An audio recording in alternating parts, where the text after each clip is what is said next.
Alpaca Direct, and I'm here to teach you a technique. It's a little intermediate, and it pretty much, for me, helped me kind of graduate on to a faster cuff or a sock or a hat. It's called the magic loop, and I'm going to go ahead and show you how to do it. I'm going to use our Cascade 220, which is a great yarn for sweaters and hats.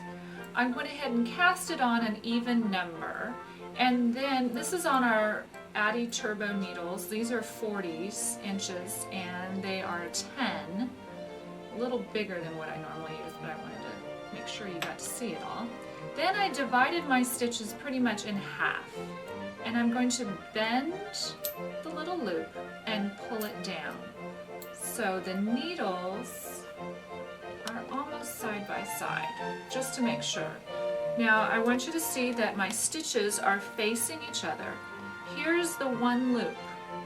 This is how you start, and you're going to slide your needle closest to you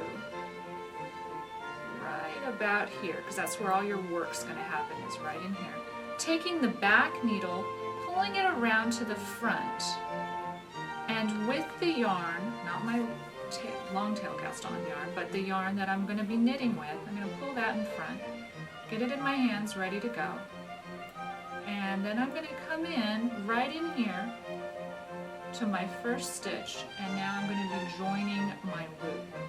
And of course I want to make sure I don't get a ladder, so I'm going to go a little tighter in there, and I'm going to keep knitting.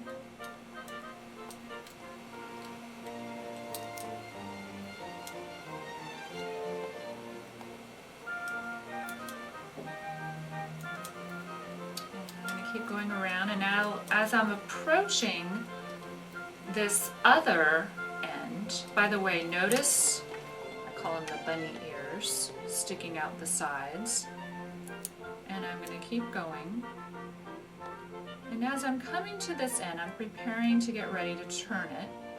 Here I am coming down and around. Now all I have to do is turn it a little bit, adjust my stitches, prevent my laddering, push this needle back.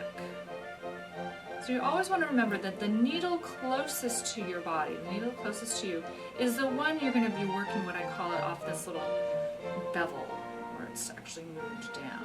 Now my tension was a little tight, so I'm going to squish it. And then now I take the back needle, flip it around, do exactly what I did before, and I keep going. Same process. Again, I want to avoid my ladder, so I'm going to do a little bit of an adjustment here, a little tighter than I normally would, and keep going. Now I'm going to show you one on our eco-alpaca that I've already started a little bit. I'm making a fingerless glove, and you can see here I am with my needle that I'm going to be working off of up front. And this needle is my needle that swings around, put my yarn up front, and I just continue in my pattern, my ribbing. So here I am, I'm coming off of this. Again, always adjusting tight for ladders, and that's another reason why you're going to get hung up a little bit on that first stitch, but you want to keep it going. And then I just keep knitting, and I'm in pattern.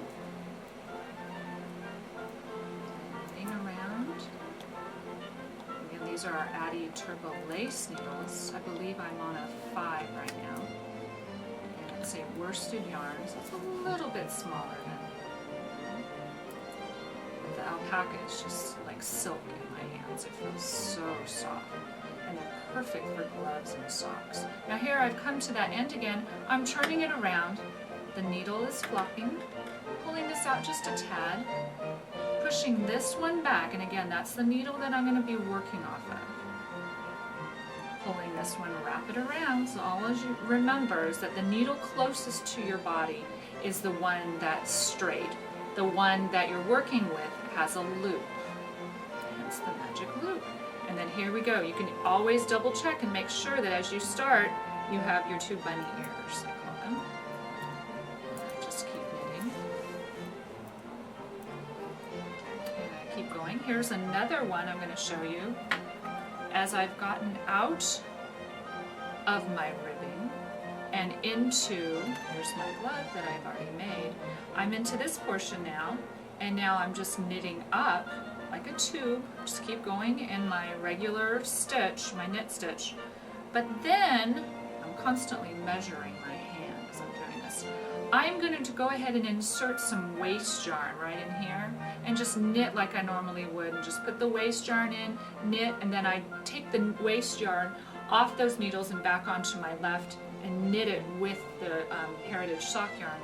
Keep going around and around and around, going to the very end until I get to my rib stitch, which is a knit 2, purl 2. Go back into this area where I had the waste yarn. I take it out very, very carefully. Pick up the stitches all the way around in the same magic loop fashion. So I'd have my one needle coming this way and the other needle this way with the loop sticking out, and then I'd pull it around again, making sure that the needle closest to you is the one I'm going to be working off of. And I knit in the round again, get to the end, about maybe an inch or so from my thumb, tip of my thumb, and I will be doing my knit 2, purl 2 pattern, bind that off just like I bound it off here and here. And speaking of Heritage sock yarn, this is a great painted yarn that Cascade has just put out. It is a wonderful 75% merino superwash, so I can throw these in the washing machine and not be concerned, and the 25% nylon. You get about 400 and I believe, so let me get this right, 437 yards for one hank, and that is just a great buy. I could get, oh goodness, probably a pair of socks and a pair of gloves definitely out of one skein. I have smaller feet. If I wanted to do a taller sock, definitely a pair, possibly even, I'm going to push it, I would do almost 2 pairs. So, well, I hope this helps you, and it's a great technique. I've really enjoyed using it, and I still can go back to my double points when I want to. So take care.